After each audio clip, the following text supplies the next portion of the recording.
Hello, ladies and gentlemen. Welcome to another episode of the House of Black podcast. I'm your host, Donnie Black, and today it is September 8th, 2023. Happy September. And to my spooky friends and brothers and sisters in the creepy world, bones and ghouls, I would say. I don't care how cheesy it might sound to you. To us, in the alternative community, we consider this spooky season. It doesn't have to be Halloween or October to officially make it spooky season. Spooky season is from September all the way to the end of October, literally after Halloween. Because once Halloween is over, then after the end of October, even when Halloween is over, we consider it the end of spooky season. So for everyone in the generic world, it's their time to get the brown theme colors in their outfits and their houses, start putting their cornucopias out, getting their food ready for Thanksgiving, start drinking their pumpkin spice in every food to digest, from food that's not necessary, like pumpkin spice empanadas, which I feel like the Mexican side of my family would feel very disrespected. But today I want to talk about nothing, not spooky in the sense of it. I actually want to bring up about something that I'm currently watching right now. So there is a video that I'm watching on YouTube from a YouTube channel called Gian's Adventures. And he's basically talking about, it's called This Is When Happens When Anime Is Real. I watched this, and then I watched a few other stuff. I've been basically on this binge because recently, I'm pretty sure you all know, the end of August was the premiere of the first season of the live-action adaptation of One Piece by Netflix. So, if you need to keep tally on things, Netflix, this is not the first rodeo of anime adaptations turned into American live-action Hollywood projects from Netflix. Several years ago, around 2015 I think it is, Netflix was able to acquire the rights to Death Note, an anime and manga very popular in Japan and in America, and was turned into a live-action anime, into a live-action movie that would have spawned a franchise. The movie became completely dud. Then, years later, Netflix was able to acquire the rights from Shinichi Watanabe, who is known for doing many anime, such as Samurai Champloo and Carol and Tuesday, and was able to acquire the rights of his anime epic, Cowboy Bebop, to turn it into a live-action series. And while people like myself, who love Cowboy Bebop, was very anticipated for this, the series became, it just became a bomb. So, fast forward to 2023, and now we have One Piece. Oda's grandest adventure, which is considerately still going on. I believe there is a total of 1,000 episodes, not including the movies and specials that have been, and it's currently circulating. Now, if I'm correct, I believe the manga is also ongoing as well as the anime. I don't know of the manga because I'm scared to even touch the manga. But I do know the anime is currently still being aired, along with the movies are still airing. This is the second time that Netflix is taking an anime and manga from Japan and adapting it into a series.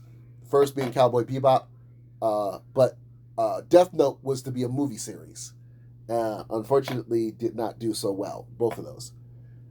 And it seems like it's the first time that Netflix struck the third blow of success. So, to put an analogy, Death Note was X-Men Origins Wolverine. The Wolverine was Cowboy Bebop, close but no cigar. One Piece is Logan, because it seems like it hit all four corners. Now, in this video that I'm watching from Gian's Adventure, he has stated many moments in the case of video of anime not going to be accurate to the source material because it's hard to see that in some cases. But there's a few things that he's debated that I really would like to disagree on. For example, he brings up about the fact of the adaptation of the Impossible Life of Psyche K. Now, if you don't know what that is, it's a series about a man, a pink-haired telepath, who deals with life in high school while he has a morbid disposition, except anything that deals with coffee flan gelato. That's the pudding. That's the pudding. Coffee flavor pudding. That's his only weakness of anything that concerns his life. But he is a character who is a telepath. He doesn't speak out loud. He mostly speaks telepathy. He has a bizarre group of friends. You would think it's more of a parody of a high school drama comedy series, but it's meant to be taken to some seriousness in the case of it. There's so many humorous moments in the show. It's very entertaining. But the character, literally, you see him in a green school uniform, lime green school uniform, pink hair, green sunglasses, antennas popping out his head. You would see in anime form, it's bizarre in that sense of it. He states the fact that when they made a live-action adaptation in Japan, it looks off. It looks completely off-putting. Where I would have to, and he says, it's not like, this doesn't work. It doesn't look like him. And that's where I disagree. See, we fail to realize in our world, here in America, Japan has a way of their aesthetic that is normal in the sense of it for people. From my experience of visually research and studies in Japan studies, and this is only because of the 2 years I've learned about Japanese culture and Japanese studies in college, I've learned that Japan is immune to bizarreness and uniqueness of people in character, whether it's fashion traits, styles, and many things. Perfect example, if I have to segue off of this topic. There's a video on YouTube where a black woman who lives in Japan, who is married to a Japanese man, walks around Japan in a traditional kimono garb. And she wanted to get visual reactions from Japanese natives on her wearing the kimono. Now, you would think in the video, many people will be offended because there's been some speculation by some people to think that there are many people in Japan who are very racially prejudiced and biased on people of color or people of non-tradition of Japan, taking into accountation of that. And I feel that's not true. Because when you really look at their culture of entertainment, a lot of the aesthetics that they use in Japan has been based on the culture, many cultural-based things in my community, the African-American community. Hip-hop, the sports style, music, fashion. Perfect example of this is when you could watch something, a perfect example also on this topic is Fast and Furious Tokyo Drift. Now I know that's not the best movie that I should use an example, but everything that's in that movie, the moment that Lewis Black, the actor who is the lead in this movie, goes to Japan in a streetcar competition, and you see the aesthetic that's there with Bow Wow, is exactly what it's like in the real world Japan. There are many Asians that I have known when I lived in Florida who had that embedded visual situation, who knew about hip-hop, who knew about fashion, the aesthetic styles of everything from the West that they inherited to bring into their culture. Now, there are some things that are questionable, like hairstyles and certain things that they do with their skin tones that they no longer take into association anymore. Thank God they don't. But there are some aesthetical, community, cultural-based things that they've influenced themselves in from our culture that they do in their normal life sense of it. And you even see that, of course, reflected in our Western culture in civilization. You can't tell me you've not listened to Lupe Fiasco's first album and you see in the music video for Daydream, he brings up about Tetsujin 28, aka Gigantor, a character by Namui Nazumi Otsuka, the godfather of anime. You don't think that his character of his rock band Japanese cartoon is based on the character Astro Boy? You look at Kid Cudi's fashion aesthetic in his latest fashion trends. Hell, Nigo, one of the most influential fashion designers in Japan, his style of his fashion, along with his aesthetic, was based on Western civilization that has been given appreciation here in Japan, here in America, and in Japan. From all of everything from Bathe and Ape, from the Babe and Ape clothing line that he created, is all based on his experiences of the Western civilization, which is not only successful in Japan, but has also brought hip-hop influence in America. I remember every time when Carter 2 came out, Lil Wayne wore a different color Bathe and Ape jacket. I remember the fact of Pharrell wearing every clothing aesthetic based on Bathe and Ape, including the shoes. So it's always that retractable situation. And then if you think that's the case in fashion, imagine it in the musical aspect. So it's always been that influence on both those situations. So when it came to this young black woman who was wearing a kimono, I was not expecting that. I was not expecting to see a lot of pandering and slander and racial bigotry in the video. Instead, many compliments happened. So it was a perfect example of that. Now, take that aesthetic idea and put it on the basis of the fashion trait statements that you see in many Japanese natives in Japan. Doesn't matter if you're in Osaka, it doesn't matter if you're in Tokyo, it doesn't matter if you're in Shibuya.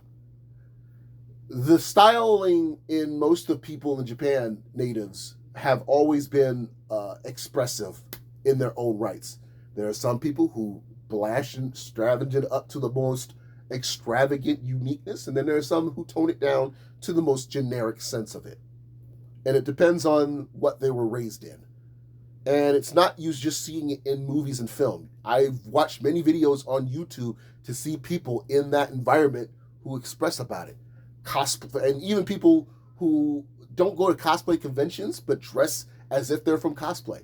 So when you see a character like Saiki K in Japan being adapted into a live-action Japanese movie or TV show and has the same visual aesthetic as he does extravagantly in the anime, the first thing that comes to your head in Japan is, the people in Japan is, oh, that's normal. You can find somebody who looks like that in the real world, even if they're not telepathic with superpowers or non-human. They'll dress like that in the real life. In America, however, it's not, because we have the mind state in our community of our society to look at that uniqueness to be uncomfortable. We take that as a sign of uncomfort. Ever since fashion designers such as fashion people in the world of fashion and styling, from icons such as David Bowie and his wife Iman to Lady Gaga and so on, it came to a point early on, the more unique and expressive that you are in the way you look, the way you talk, the way you carry yourself, the way you are expressive in your appearance, the more you stand out. The more you stand out, the more it's not accepted in society, because most people in society want it to be that straight, narrow, gray area. Gray area is a safe space in our society. However, even today, you look at that and it's normal, and it's now to the point where we've ingested it to, there are people who still find it unusual, but now we've become to a point of our collective to self-express ourselves to say, we're fine with that. We know we stick out, but we don't give a shit. So in Japan, they were like that for years. We've just accustomed to it since the later 2000s. But at one point in America, in the early years, it was unacceptable. Could you see somebody who dressed like David Bowie or Lady Gaga living in the 1950s dressed the way they are? No. They would consider them bizarre, non-human, weird, psychotic, insane. Nowadays, you can see people dressing that way and nobody would bat an eye. So when you look at anime being reinterpreted to live action in a medium of characters of that bizarreness, especially if they're in a real world setting, even if they're not normal and they're just being beyond self-expressive and bizarre sense of it, in Japan, it's not considered, it's considered normal. In America, it's more considered not normal. So there are a lot of anime that were able to do that in live action. Saiki K, Death Note, Bleach, the Barefoot Gen, hell, Lupin the Third, which was supposed to get an American adaptation but never happened because creative control situations. Back in 2004, Monkey Punch was able to acquire a studio asked to acquire the rights from Monkey Punch's permission to adapt Lupin the Third into a live action movie. Never happened. And between that and even now, there have been several Lupin the Third live action films produced and developed in Japan and have gone successfully well. Cutey Honey, another example. Cutey Honey is an anime and a manga that was created by an anime legend named Go Nagai. Go Nagai, who also created characters known such as Devilman, which is another character he created. Basically, it was more of the Cutey Honey was more of the erotic version of Sailor Moon, a woman who was able to become a multi-talented magical girl, so to speak, but more of a fetish sort of way. The Cutey Honey was turned into a live-action film and miniseries in Japan after its success in anime for years. They were planning on releasing a live-action version in America, but didn't know how to pull it off because they felt that it would be bizarre. But in Japan, the live-action worked well, to the point that you could see it similar to the aesthetic of Power Rangers. But you couldn't see that back then if they tried to do it here in America. And it's that same situation. Japan does it in a way that it makes complete comfort and to a point that it works. Whereas in Japan, you can't see that in the perspective of how they do it in America. You can't see that because it's too off-color. Doesn't matter how fictional the world is, the characters are, the story, doesn't matter. The fact of its uniqueness of how it is isn't going to work. So when you say that an anime that takes place in like a real world setting like Psyche K done in Japan isn't done right compared to what it is in America, I respectfully disagree. Certain anime that has real world settings but with fictional characters of the expressiveness and uniqueness of their abilities and personalities in some cases, it can work in Japan. It's harder to try to adapt in America because of Western civilization's visual perspectives. That's what it is. You could look at the movie Barbie. I guarantee you in the movie early on, people finding the fact that a living doll is living in the real world is enough for people to look at bizarre. That infamous scene where Barbie and Ken are walking around Sunset Boulevard, of all places, in the beaches and everything, with how they are aesthetically, was bizarre to the point people were staring. Imagine that for any anime that was done in that same situation in the West. That's exactly why it wouldn't have been done.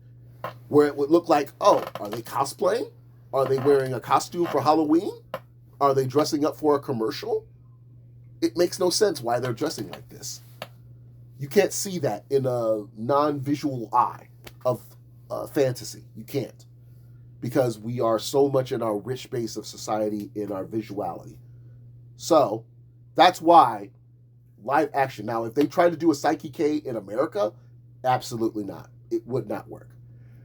Now, here's another equation to fit into that situation. And again, eventually I will talk about my thoughts of One Piece, the live action from Netflix. But bear with me. I wanted to do this episode because it's the perfect way for me to express about the fact of when it comes to live action adaptations for anime, whether it's shows or series from Japan or other countries outside of the United States. Some cases, when it comes to anime, it's always on the sense of you know that media, when it comes to a certain medium, it works. Like he brings up Gion Adventures, brought up the fact of two anime that was two mediums from Japan did successfully well in America from their adaptations. Battle Angel Alina, which was a live-action film that was done by 20th Century Fox by director Robert Rodriguez and produced and written by James Cameron. And Edge of Tomorrow, which is based on a manga called All You Need Is Kill. Here's the thing of why those two were successful in their sense of it. Now, they come from two different perspectives. The perspective for Battle Angel Alita is because of time consumption. Time and patience into the product. James Cameron was a fan of Battle Angel Alita for years. He read the mangas, he was a fan of the artist, and he was a fan of the anime. And he had always wanted to make an adaptation of that project, but he didn't know how he could pull it off.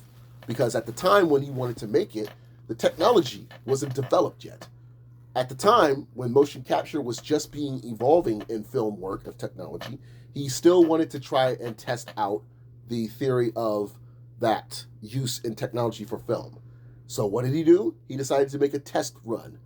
That test run would become known as the film Avatar. Avatar obviously took more than a year to develop. The story and everything was made in that sense of it. However, also, while I am not a fan of Avatar, unfortunately, I know that Avatar took a long time to be developed. But that patience that was put in and the success of it was enough to commit for James to say, now that we know this works, let's see if we can make it happen with Battle Angel Alita. By the time that he wanted to adapt the film for the anime and the manga, he didn't feel that his creativity would work in a producer and writer and director's chair. So he decided this time he would need somebody else to take over the wheel and drive the film in its success of it. That person he recruited was Robert Rodriguez, which is why Robert was given the helm property to direct the film. And thank goodness he did, because Robert, I feel, was the perfect candidate to choose to help bring the visuality of Alita to life.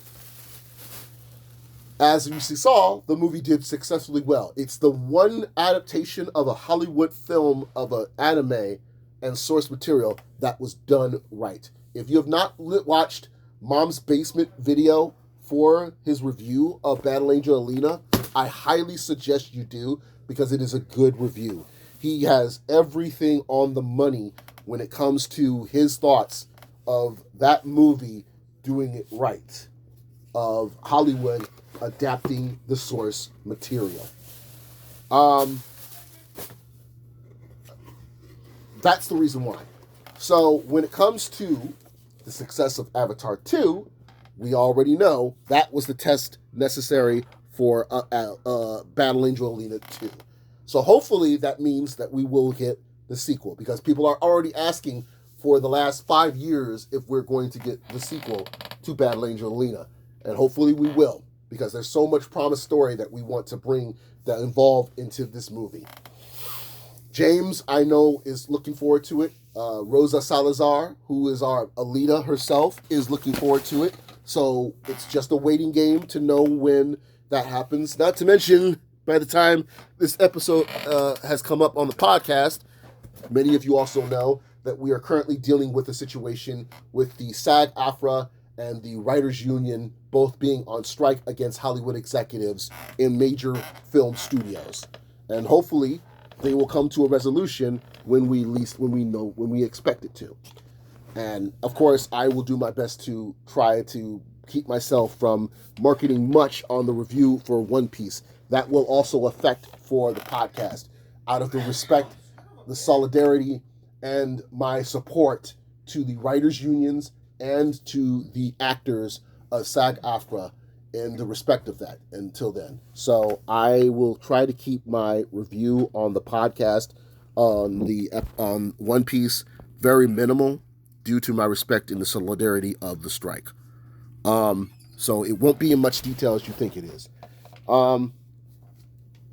Going forward, aside from until then, back to my original topic on the sense of it.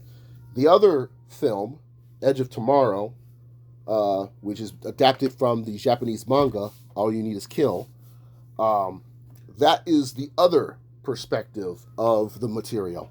Now, All You Need Is Kill was never turned into an adaptation of an anime.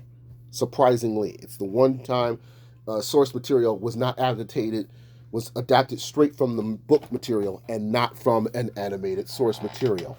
Edge of Tomorrow was changed by name, but it was not adapted into an anime before it was adapted into the film with Tom Cruise and Emily Blunt.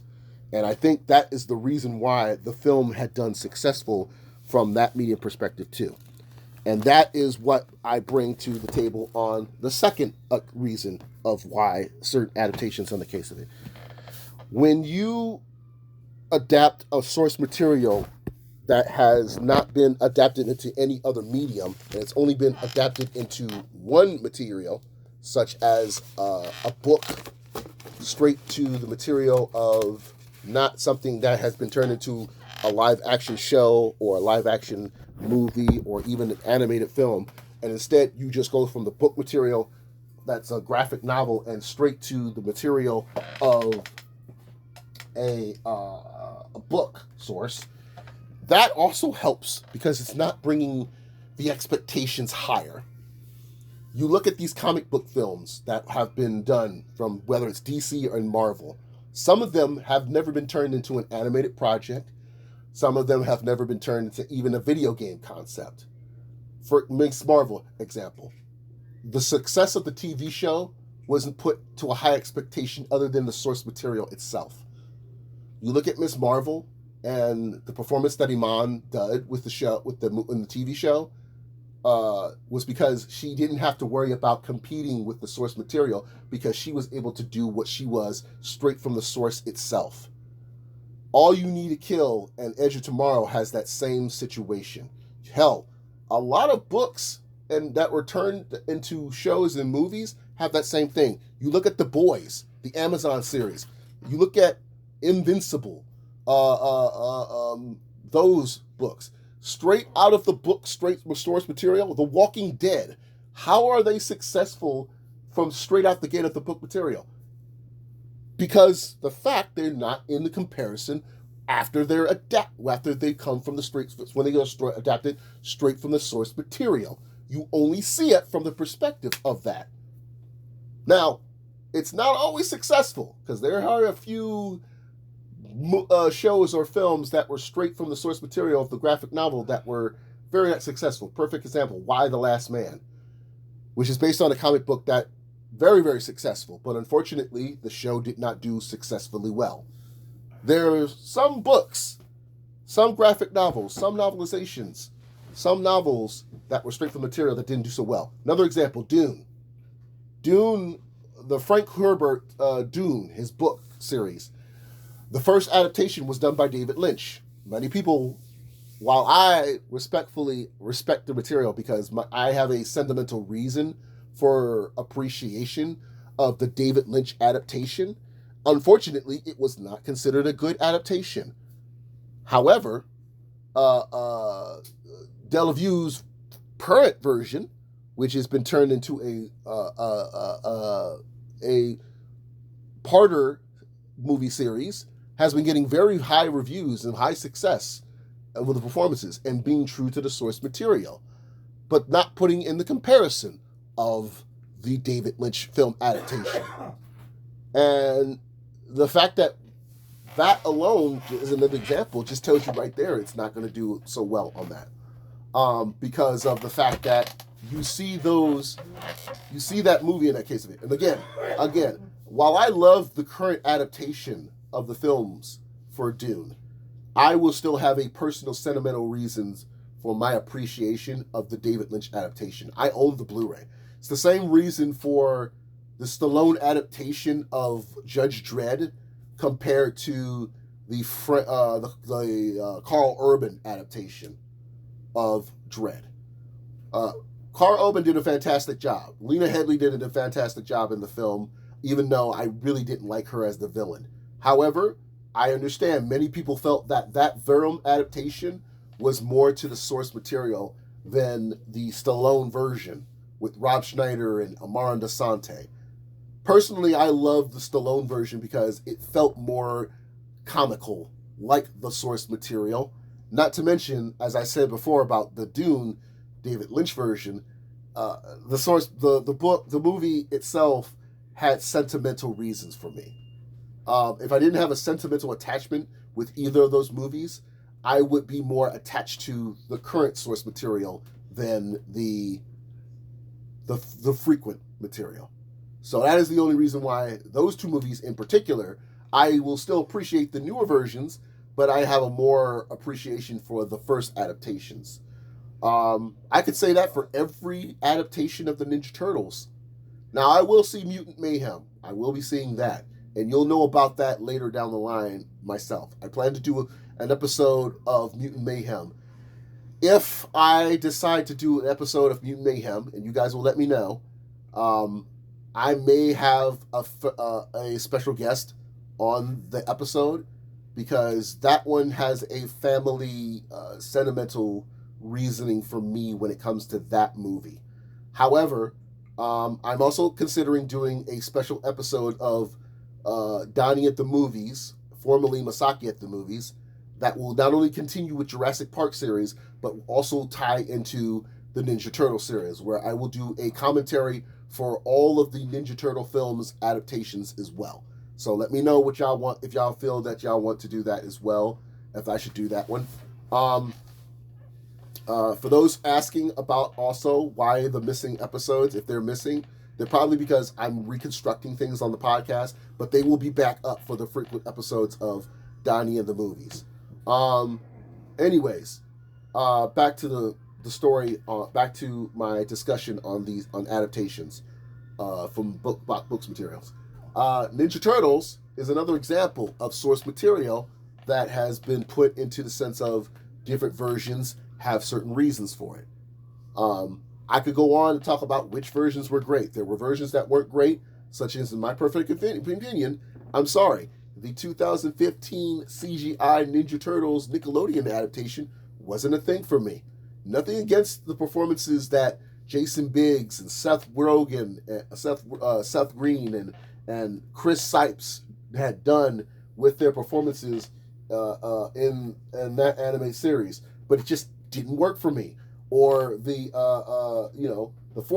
whereas the 4-Kid version has a sentimental reason for me, or the 1980s version of the animated series has a sentimental reason for me, or the version of the movies where I felt the Warner Brothers TMNT movie was actually great, and the third chapter of the Ninja Turtles movie trilogy of the original Golden Harvest films wasn't bad as most people thought it was, while some people don't like it. I could go on about that. There are certain reasons in that sentimental sense of it. But when it comes to All You Need Is Kill, the reason why I personally felt that movie had done successfully well, the Edge of Tomorrow adaptation with Tom Cruise, is because the fact that they were able to take the material and make it to their own, because of the source material was not very broadcastedly known, as well as the fact that the adaptation was limited in what it was done from the source material. The name change alone, many people didn't realize, because again, the movie was billed as Edge of Tomorrow when the book that it's based on, the manga that it's based on, is called All You Need Is Kill. It's the same source material, same story, just a different location, different character names, different name of the book, of the movie. And the fact that that was an interesting story itself that made it unique compared to the original movie, to the original source material, I think is the reason what made that movie successful. Because you look at that compared to every other adaptation, every other book that's been adapted straight into a movie from a source material that was well successful in another country, but rarely known in America, that's the case of it. So I think that's the other reason why those two books, source materials. Because honestly, if Battle Angel Alita wasn't an anime, I don't think people would have known much about it compared to my knowledge of it, because Battle Angel Alita I knew about because it was one of the many early movies, anime series that I had watched that introduced me into anime. When I was growing up, there were 4 anime that I had watched that I got in, that 5, I take that back. There are top 5 anime that had gotten me into it. At one point, around 97, 98, Sci-Fi Channel, in its glory, had a thing called Blockbuster Movie Summer, where they would do a block the whole summer. Each month they would do a different scenario theme for their shows and films. Big name movies, big name stuff. And in 1 month, they did a whole month for anime. That whole month, they would show nonstop anime throughout the entire month. Episode after episode after episode, or specials and short visions of shows. They would show short series as well as movie specials a whole month. There were five project anime that I saw through each week that Sci-Fi aired that made my attention. Fatal Fury, the first motion picture, an anime film that was based on the video game franchise. Many people who know what that is know what I'm talking about. A movie miniseries called 8 Man After, which was a miniseries that was created years around early 90s that was based on a manga that came out in the early 1950s, 1960s. Think of it as the Bionic Man mixed with the Flash. The third one, an anime called Green Legend Rand. Early Sans Final Fantasy style that was developed by the same studio that would later go on to develop anime like Tenchi Muyo, one of my favorite animes of all time.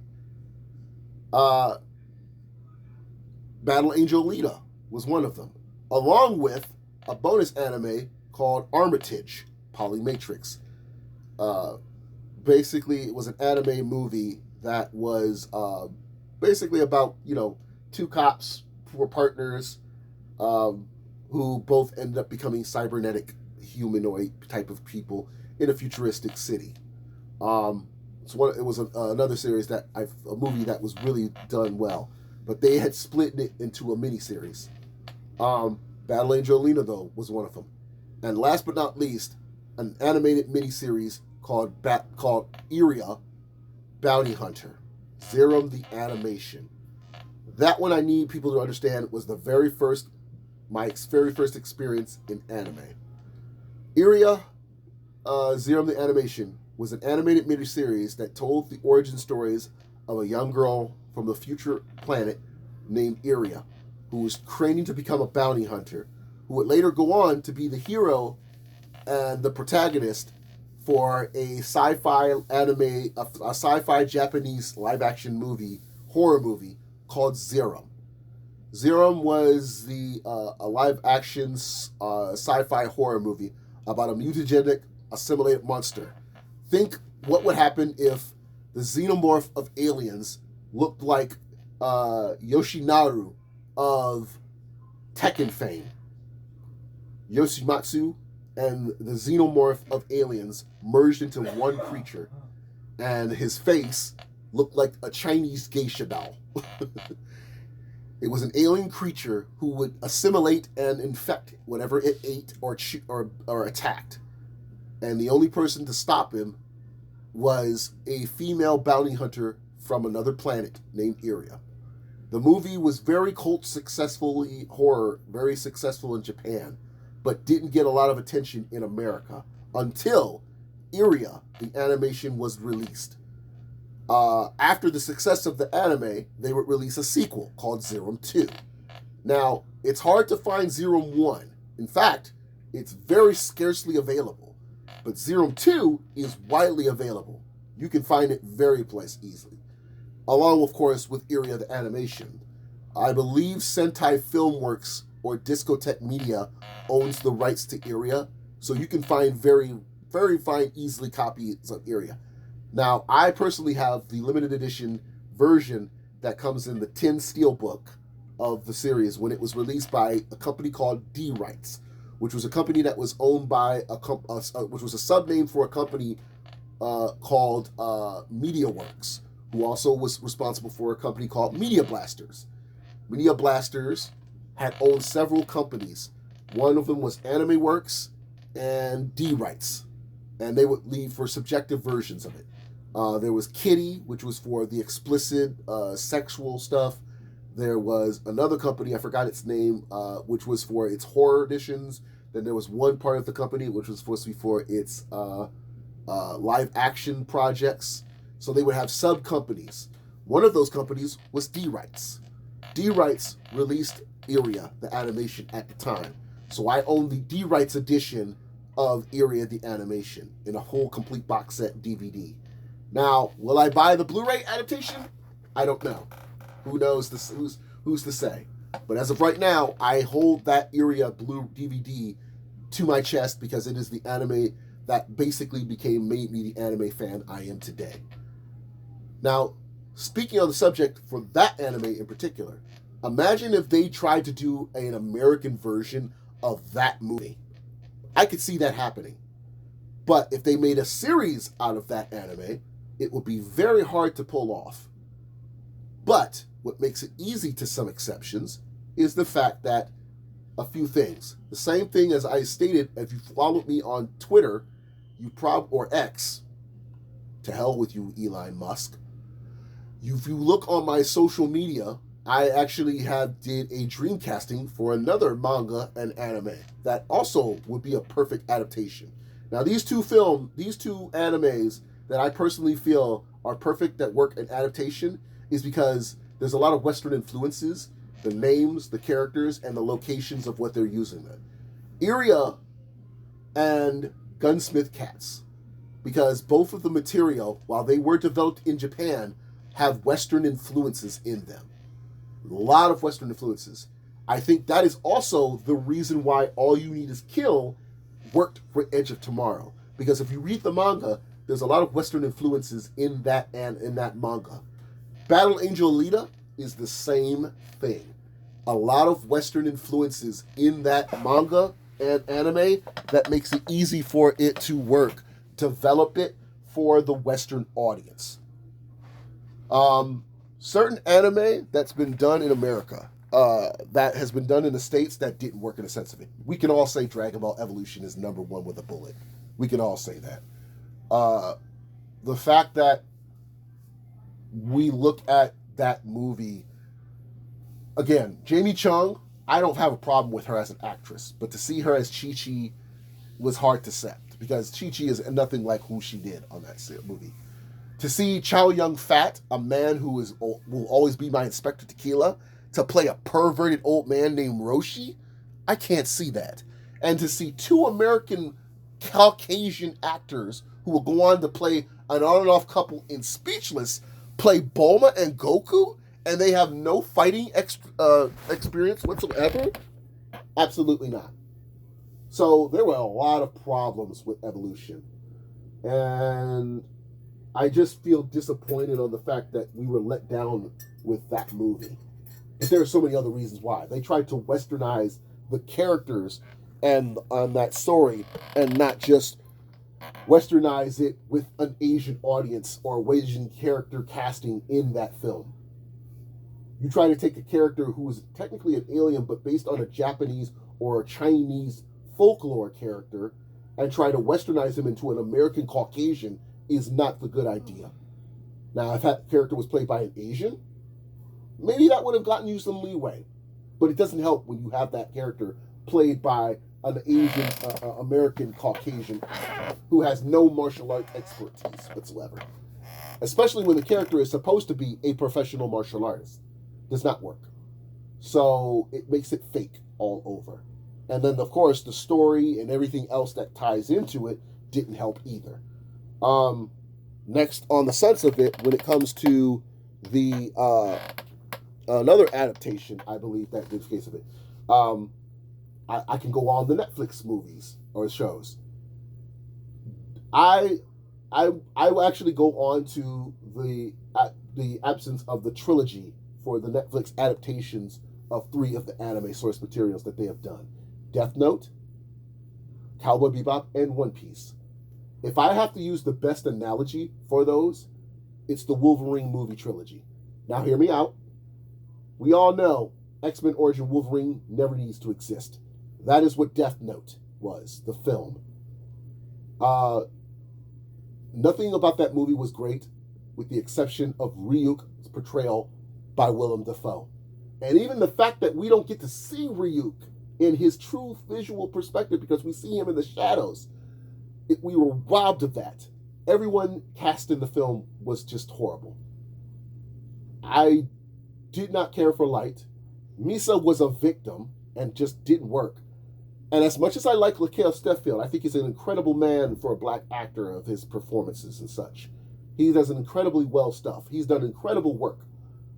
Him being casted as L was not what we needed. He was literally a walking L, if I have to use that analogy. His performance was just, it was necessary.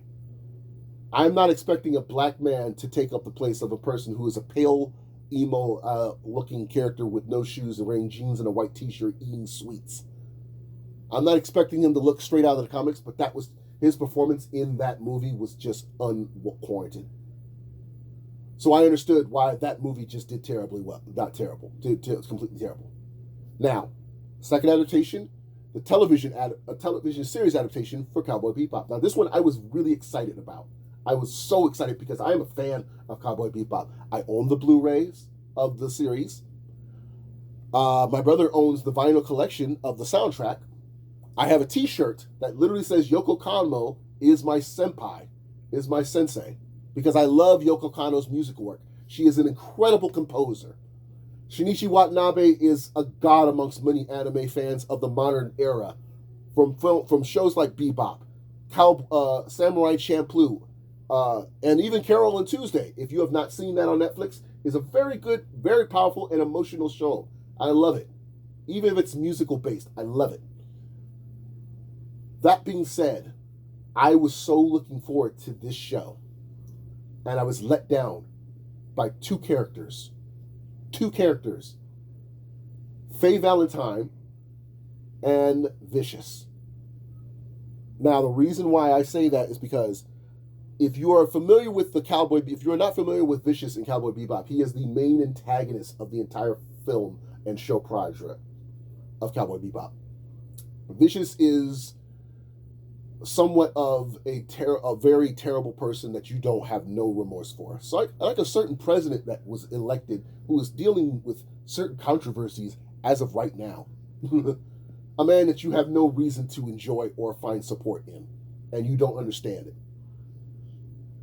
They turned him from a serial killer of a cold, emotionless being to a character who would seem like he could give Loki a run for his money and make Loki more enjoyable. They made him more comical. There is nothing qualming of comedy in Vicious, ever. The moment Vicious shows up in your screen, you are not to have any snicker. You take everything that he says into account, and you see the ruthlessness he is when he kills his enemies or his competition, or even when it comes to his matches, his fights against Spike Spiegel. You take it seriously anytime he shows up on screen. So that's what you expect with Vicious. And instead, there are moments that he does in the show, Netflix adaptation, that makes you want to laugh unintentionally. And that's the disappointment with him. Faye was a complete letdown. Now, I have nothing against changing a narrative of an actress in their ethnicity. I get it. Diversity always is that sense of it. The fact that Jet was played by an African-American actor, I'm fine with that, because I always felt Jet was black. Bill Billingsley, the voice actor for Jet in the anime, is a man of color. He's one of the many considering actors who has done voice work in anime as an actor of color. I look at him in the same vein as Phil Lamar in voice work for anime for years. So him portraying Jet made Jet of a black person. So having a black man play Jet in the live action was completely okay for me. Spike being played by, while Spike didn't look Asian, but Spike had mentality that would seem quality of an Asian, not to mention Bruce Lee being his influence, was fine. So to see him being played by John Cho, despite John having no experience in martial arts, playing a character now Asian, was fine for me too. Not to mention, I love John Cho and Harold and Kumar. I don't think anybody can disagree with me on that. Not to mention, if he didn't play amazingly well as Sulu in Star Trek, that's what made me give him a chance. His performance as Sulu in the J.J. Abrams Star Trek adaptations. So I was fine considering that, even with his injury, I took it with a grain of salt. And guess what? I even took, despite the hatred that people gave them, the non-binary actor who played Ed in the last episode, because I think they did an amazing job. I felt that was great for Ed. The expressions that Ed was, I always felt, because I also said this about Izumu, aka Deku, in My Hero Academia, I feel that him and Ed are both anime characters on the spectrum. Debate me if you want to. But I believe both of those characters are characters on the spectrum. The only anime characters that are on the spectrum. We can all agree on that. So the way they played Ed in the live action by their performance, I think was phenomenal. So I will not hate the actor, the non-binary actor. And then the fact that we always had a question with the Mandela effect on their sexuality, whether it was a male or a female, genius to make that character non-binary, so the debate is done with. So I'm fine with even that. However, I refuse to believe that woman who played Faye Valentine is Faye Valentine. That was a spit in the face. And the fact that she disrespected the fans made it even worse. She basically did what Sophia Gomez, or whatever her name is, from the Snow White Disney adaptation coming out, is disrespecting Snow White. That is what she did before she did it. That is literally what she's doing right now. That's literally what she did. The same thing.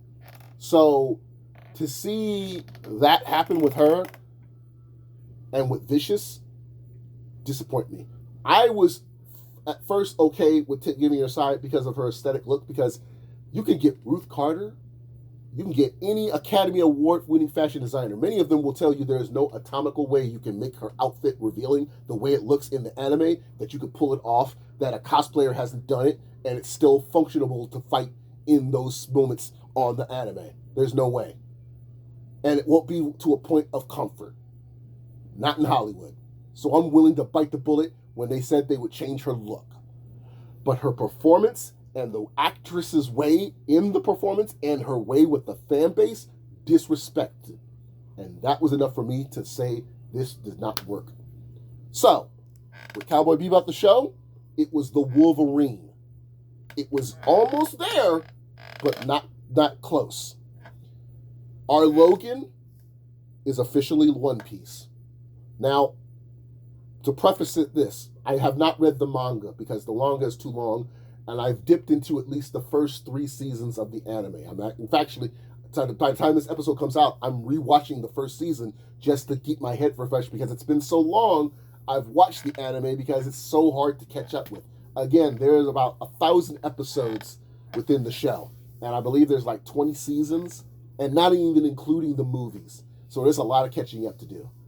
I have not watched up to the 5th year, and I refuse to. Do not shame me for this, but at least it got me back in the bug again. Shout out to my friend Sparkle Stash Cosplay, my friend Chrissy, who is a ride-or-die One Piece fan. Shout out to Rogers Base, one of the biggest One Piece fans on YouTube, and his girlfriend, Reagan Catherine, who I have happened to work with. Very amazing cosplayer. Shout out to my friend Steph Pixie. You've probably seen the work that she has done with me, including her cosplay of Nico Robin, which I was grateful enough to shoot with. So, with those out in the prefaces, I will say I was skeptical about One Piece. But I can honestly say it's our Logan. This is the very closest it is. And here's the reason why, with this show compared to the others that Netflix has done, they got it right. There are 3 elements to this show that I have not noticed of it. First one, the casting, some of the casting. Especially 3 of the characters. Emily Depp, who I believe Rudd, who plays our Nami, the Namigator. Huge anime fan. Wanted to respect the material. Big fan of One Piece herself. The moment she officially was cast, she dyed her hair and wore a Nami t-shirt. The very moment she was announced to being casted, posted on social media, has stated many times before how big of an anime fan she is. So for her to appreciate the character and know about how we as the fans are very criticism of the source material, commend it to you. So Emily, I don't know if you'll ever see this or listen to this episode, but I applaud you because you have done amazing for that role of Nami. We applaud you for that. And for you being one of us to be represented in that material. Thank you for that. The second character, I believe his name is Nanuki. He plays our Luffy, our Monkey D. Luffy. This boy's energy is on par with Monkey D. Luffy. When you see Monkey in the anime on the show, you know he is a kid, he is a guy with high spirit energy throughout the entire series. This man, with his rubbery body and that gum fruit in his veins, has made it very clear he has energy in him. You swear, when you meet Anuki, in every interview he's done, every promotion he's done, the boy has so much sugar in him, you think he's got gum fruit in his veins. The devil gum fruit. You swear he's had a couple. Because he is so energetic, it's that ridiculous. And the fact that when he met Oda in the casting, and that's what I want to get to next. Oda Sensei, the man who made One Piece possible, was there as a consultant and part of the production process from the beginning to end. How many times, Hollywood, we have to say this? Bring the creator involved of the source material involved with the material in the adaptation. We cannot stress this enough. If there's a comic book writer involved in the adaptation, put him involved in it. Don't make him just observe it. Have him involved. If there's a writer, a director, a creator involved in it, have them involved in it. You wonder why Ghost in the Shell didn't do so well? Thank the fact that they didn't get anybody who was there with responsible other than the film. The director, Kanji, I believe his name is, was only involved in some part of the percentage of the development. No, I won't even use Ghost in the Shell. The Netflix adaptations for Death Note and for Cowboy Bebop. The creator of Death Note was not involved in any way other than gave the permission of his rights of his work to be used to turn into a movie adaptation. Shinichi Watanabe had no involvement and did not want any involvement in the live-action adaptation of Cowboy Bebop. And after the show had came out, he felt it was a failure. The creator of the anime of Cowboy Bebop said the show was doomed to fail the moment he saw it. But Oda, the creator of One Piece, who wrote the manga and was involved in the anime, was there from the very beginning, all the way to the launching. You literally see in the LA premiere him sitting there watching fans from America and North America watch the premiere on a big projecting screen. Now, Oda keeps his his appearance very inconspicuous, so you never see his face, but you see him from the back. He's holding a straw hat, standing on the side, watching fans applaud to the adaptation Netflix episode of One Piece on a big projector outside in a launch party.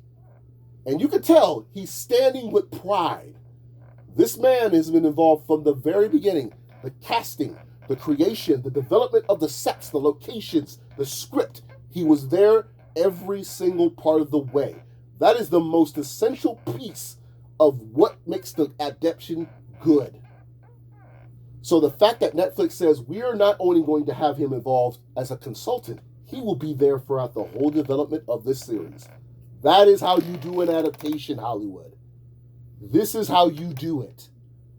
And the response has been nothing but positive. The only sense of it is the film criticisms from publicities like Rotten Tomatoes and IGN, who are giving it somewhat smaller, lower ratings, which is not surprising, and it's expected. But when it comes to the fan base, which is the most important expected responses, it is without a doubt a flawless victory, as I would say. So, when it comes to that, that is how you do an adaptation right.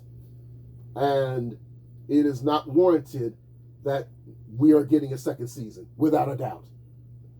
But at the same time, these cast members, the people involved in it, the creator, the showrunner of the show, who I believe is a man, I believe is involved as well, and is also a fan.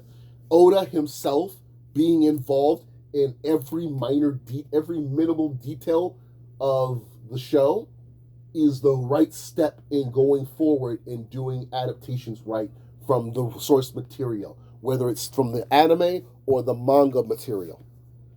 Now, Hollywood, we hope you will listen after this strike is over and you negotiate a deal with the writers and the actors involved, that you will do whatever it takes to negotiate and to know now what to do right when it comes to adaptations.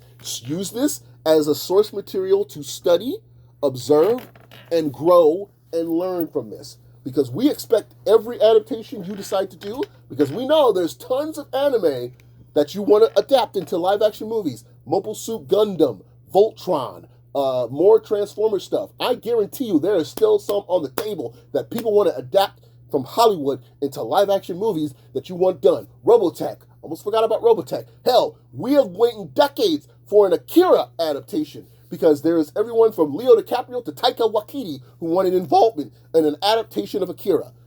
This is now what you need to use as the material. So if you need any example of how to do it right, Netflix's One Piece is now your study to observe and do it right. So, now that I've gotten that out of my system officially, I can say, once the strike is over, I will hopefully be able to do a more detailed observation review on One Piece on Netflix, because I'm hoping that the negotiations will come soon.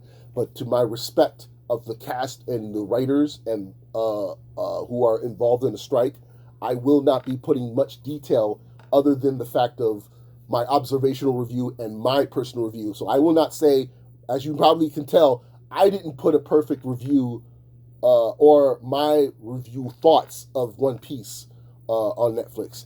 It's more of what the consensus stated about it. And to respect the writers and the actors during this strike moment, I will withhold my opinions on review of this series until the strike is done. So to SAG-AFTRA and the union members, as well as the writers and actors of the Writers Guild Union and the members, I will keep my opinion on the series withheld, along with other reviews that I plan to do in the near future. Until that has happened, I unfortunately, to the fans listening, will not be giving much reviews on many other projects that have been already developed before the union's strikes as well. But once they have come to a resolution, you will see I will be pumping out as many as I can of reviews of those projects. But previous projects that I've already watched before the union, that I will be putting promotion for and will be doing reviews for, I will do. In fact, I can say I'm currently editing the episode of my review in detail for Across the Spider-Verse. That will be an episode that will be coming soon once I own the copy of the movie, because I feel like I need to own a copy of the movie. I do own a copy. I do own the Across the Spider-Verse figure for Spider-Punk, for Hobie Brown. But until I own a copy of the Blu-ray, I will not release the Blu-ray the episode for that podcast of my review on Across the Spider-Verse. So I unfortunately will have to tell you guys, you will know when it comes out. You will be the first to know, to make sure to check all my social media when you find this out. Also, later down the line, I will have more guests coming on the show in future episodes. I have 3 in mind. Destiny Drift, who is a model, a close friend of mine. Krista Henry, my day one, will be in a future episode. And then I will also have a special episode with my mother, Sharonda Harris Kuntz, a.k.a. formerly Mama Masaki, or now I should call her Big Mama Black. She will be on the episode for a special Mother's Day episode that I will be doing, that will be coming out for Mother's Day, or will be coming out on her birthday, December 1st.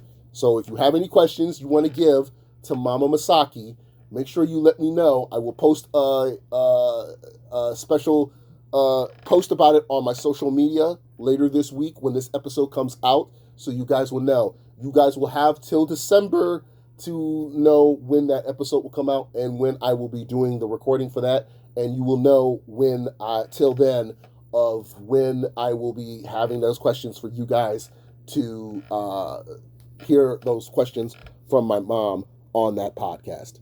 So, with that being said, thank you guys for listening to this episode. Thank you guys for tuning in.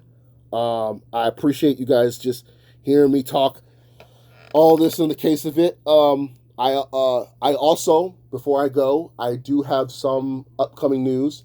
As you guys could probably tell on my social media, I have been slowly re-releasing music.